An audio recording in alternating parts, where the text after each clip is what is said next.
Welcome to the Wellness Growth Show, where we dive into the strategies, systems, and stories behind building scalable wellness businesses.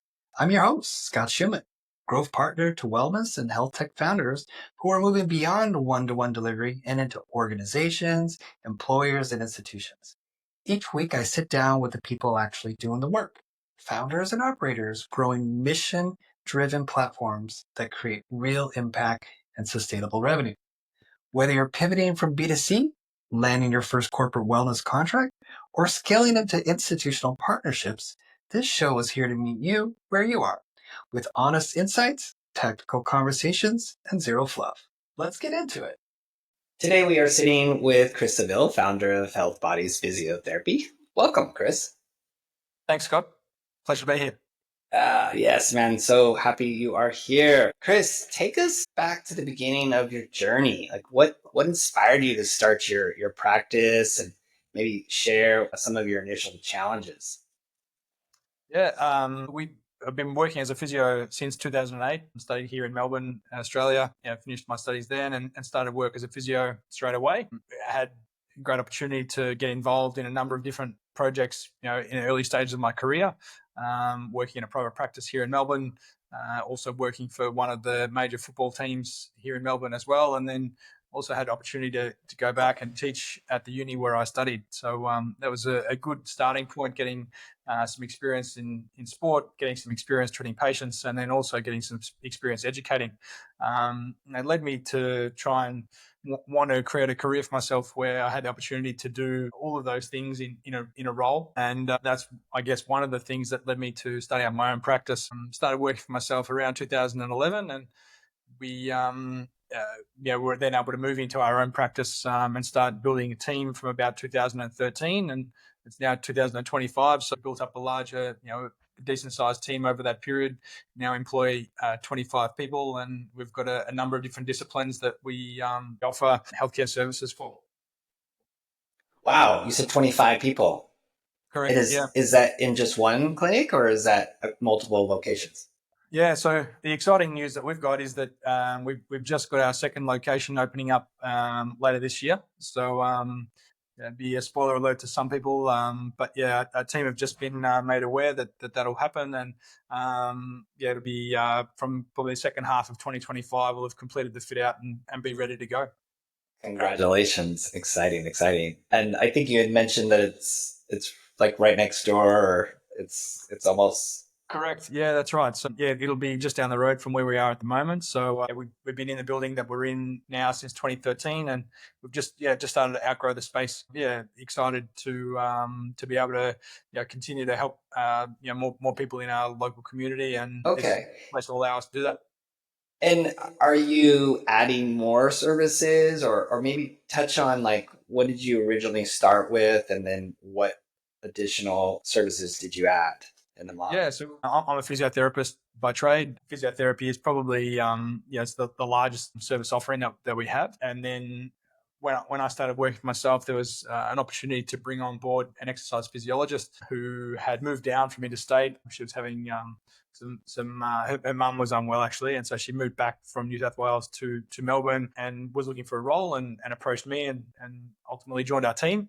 And then since then, we've always had those two disciplines, and we added a few years ago now, probably 5 or 6, we've added dietetics and occupational therapy as well. So those are the 4 disciplines that we offer, and certainly we're open to adding additional services to what we currently offer as well. But at the moment, there's no firm plans in place to increase the number of service delivery, but we plan to continue to grow the team and have more team within those 4 disciplines offering the supports that we've got. Wow, I honestly I don't hear a lot of clinics even adding like dietetics or just the whole dietitian aspect to it. So how is that working out for you, and how do you? Is that something that everybody gets, or is it kind of like, hey, this exists if you're interested, or? Yeah, it's. I think it's being a multidisciplinary team is definitely one of the strengths that we have. It means that we can offer more complete care to our patients. Somebody comes in and, as an example, perhaps they've had low back pain for a long period of time. We as a physio would then try and work to diagnose their back pain, try and form a treatment plan to get them into a space where they've got some things that they can do to help themselves out, manage their symptoms, and then also look at the bigger picture, longer term stuff. What can they do preventatively to improve their situation? And we might guide them with some activities, some habits that they can change, and have a look at the overview of what they're doing that's contributing to their situation. And part of that might be that they're 20 kilos overweight, and we identify that they've got a need to get involved in regular exercise, strengthening, and maybe some of that is targeted towards their back pain, but some of it might be just forming some general healthy habits. And then part of that conversation might be around do you know what you're doing in the eating space? Do you understand what healthy eating is? What's a protein? All of those kinds of things. And if there's a need there, then we can also put them in contact with our dietitian and get some support on that front as well. So, oh man, I love that idea. Yeah.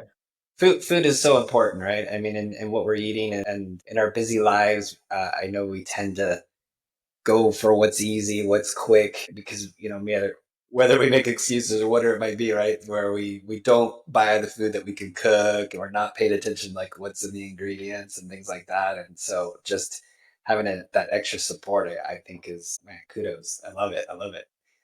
So talk about, like, you're building your team, you've been growing.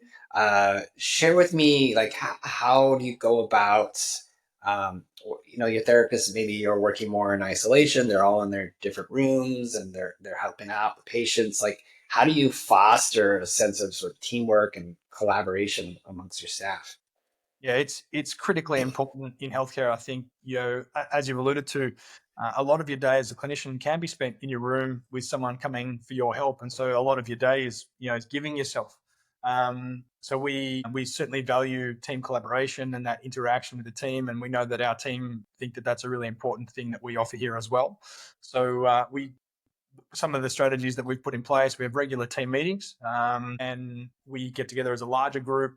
Often we'll share some food. So we alternate a little bit what we do, but some of the sessions we run at the clinic, and we'll get some food, order in, and go through some topics that we think are relevant for the team. And then at times we'll do that as a larger group, the whole team together. And then at times we'll break off into our disciplines and run something specifically for physio and something for OT and something for admin team, etc. And as part of that, we always come together and do some sort of fun activity as well. And, that could just be a couple of games at the clinic, or it could be at least every second time we catch up, we try and do it offsite. We go somewhere, we'll go 10-pin bowling, play laser tag, do some mini golf, and just as some examples. But we're always trying to look for some sort of fun activity.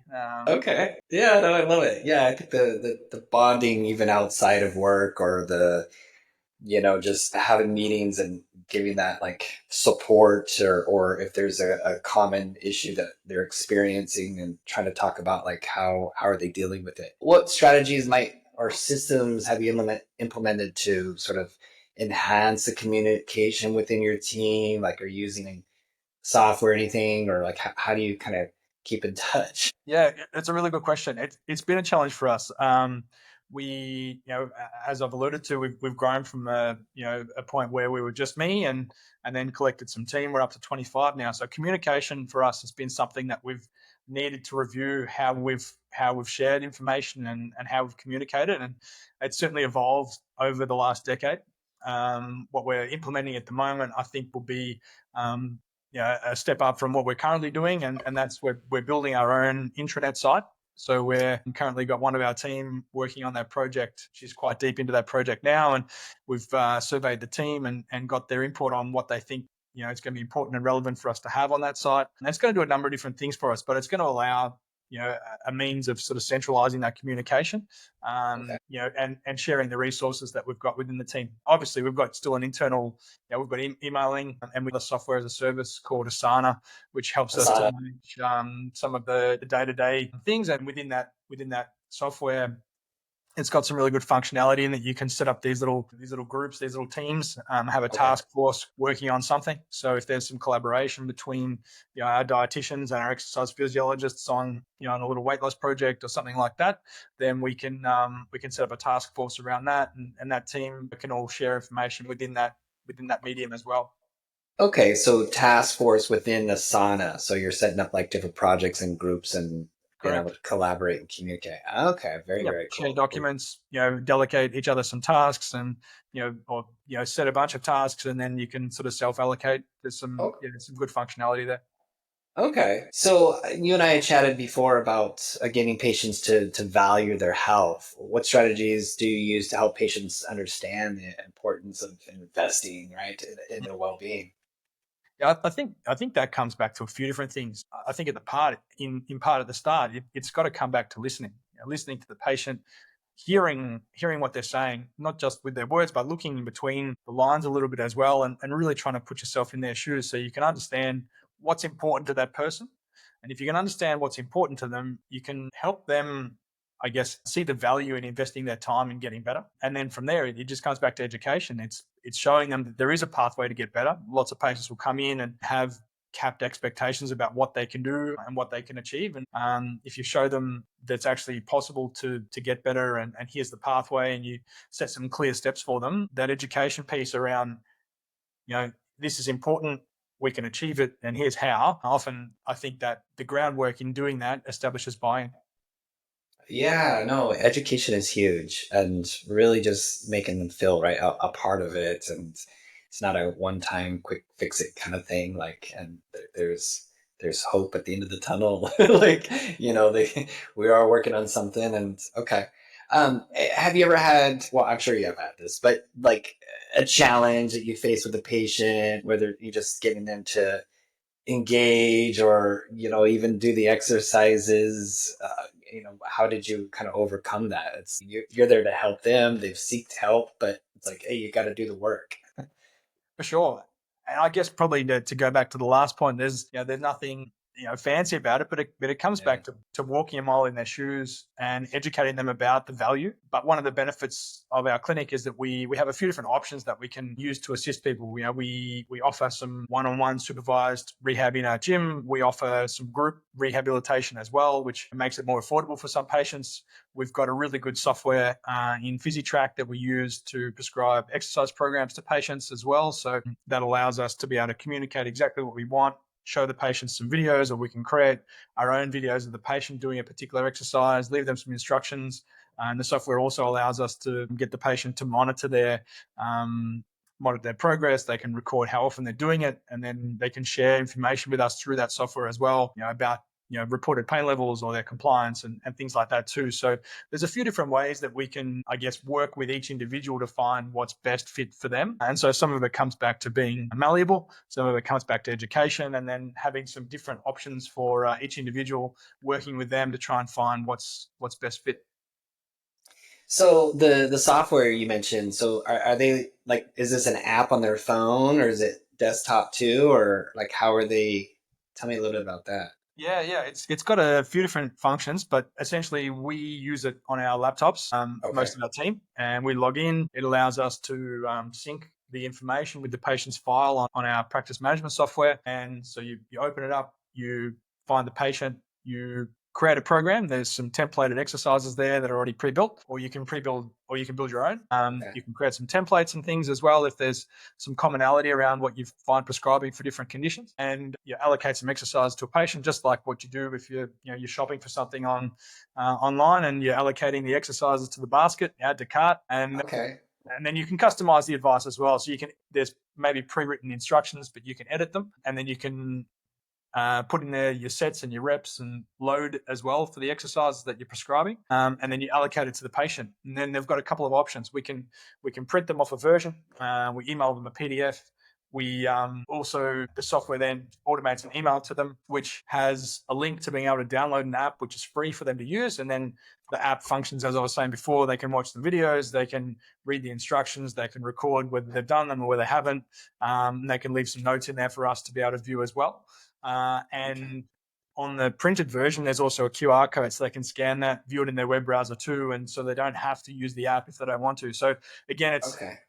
we've got a mix of different ages and Yeah. Technology challenge maybe. yeah. So it's good to have some options for people. Okay, yeah, and how you access it too. Like, it doesn't have to be on the phone. Like, if you get really frustrated, like, no, you can do it on the computer. Okay, and I'm sorry, is that your own internal software? Is that something that you purchased, or is that? Yeah, it's a software as a service. So again, we pay a subscription to that, and then we have a clinic account that we share, and it works really well with the team. Okay, so I mean, you'd recommend that to other business owners that want to help incorporate that and be able to share with their patients? Yeah, for sure. Oh, that's very cool. That's the first time hearing something like that. So that I think that will be really helpful. I appreciate that. Okay, maybe you've been at it for a while. You're growing. You've got 25 people already on staff. You're getting ready to expand this new location or adding to it. What are some maybe valuable lessons that you could share with the audience? Just from it could be from opening or figuring out when to add the next disciplinary to whatever you feel that kind of stands out to you that might help when someone's going through their journey opening or actually in the business kind of thing. I think like a large part for me, I know it probably sounds fairly cliche, but it's just getting the right people. You're going to make mistakes when you're trying something new, whether that's something else in life or business as well. When you're on that journey, you're going to get things right. You're going to get things wrong. When you get things right, you got to celebrate those wins. When you don't, you've got to move on from that and learn from your experience and think about, well, how can I adapt? How can I learn? And how can I put things in place to do better next time? And so for me, probably the largest part of that is getting the right people.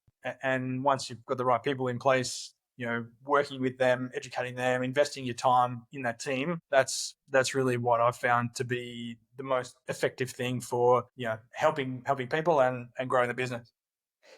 What are some methods that you find useful to find the right people? Like, where do you We've probably changed our strategies around what we've done over the journey, but the longer you spend in the industry, the more people you know in the industry. And so a lot of how we recruit people now is actually not through advertising on Seek and things like that, but it's, it's through the organic relationships that we form. We have lots of students that come through our clinic, not just physiotherapy, but OT and EP as well. And so we're meeting lots of people, new people entering the profession.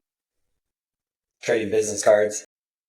Oh, yeah, exactly. Keep in touch. You have these people come through your clinic for often 5, 6 or more weeks at a time, and it's a little bit of opportunity for us and for them to try before you buy, so to speak. With Yeah, no, I love it because they're getting that practice, they're learning, you're building that relationship, and maybe even if it's not the right fit right now, maybe it is later. But just that introduction and it gives you a chance too, right, as a business owner to look and see how do they take feedback and how are they helping with the patients, and everybody's got a different personality and whatnot. So okay, I love it, okay, great, thank you for sharing that. Well, tell your audience how tell our audience how they can connect with you. Look, there's a few different ways they can get in touch if people are wanting to reach out, but through our website, healthybodiesphysiotherapy.com.au, or I'm happy for people to reach out to me on my email, chris.seville, SEVILLE, at healthybodiesphysiotherapy.com.au. Those are probably the two easiest options. But if you have a look through our website, there's lots of different ways on there to be able to get in touch. Emails on there as well. All right, great, thank you so much.